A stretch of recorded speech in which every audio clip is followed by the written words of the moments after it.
মা সেই বিখ্যাত আলমারি খুলছে, মার বিখ্যাত আলমারি। যেগুলো রেডি করি আমাকে কালকে খেয়ে উঠে যেতে হবে না, কোনগুলো? সকালবেলা খেয়েই আমি চলে যাবো ওই বিডিও অফিসে।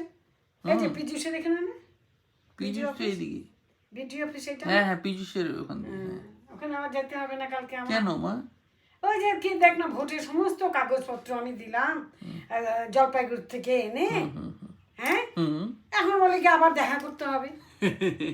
আসলে ওরা একটা জিনিসে কনফিউজড হয়ে গেছে, সেটা হচ্ছে মা আর ছেলের বয়সের ডিফারেন্স 15 বছরের কম কেন?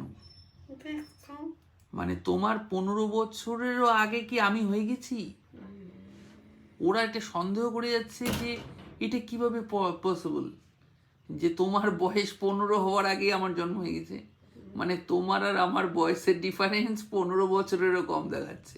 আচ্ছা আচ্ছা, ওই জন্যই আমার বার্থ সার্টিফিকেট আর বাকি সমস্ত কাগজ যেগুলো প্রয়োজনীয় শংসাপত্র ওগুলো নিয়ে তোমাকে যেতে হবে, বুঝতে পারলে?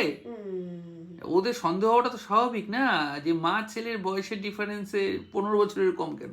আচ্ছা। মানে একটি মেয়ে 15 বছরের আগে কিভাবে মা হয়?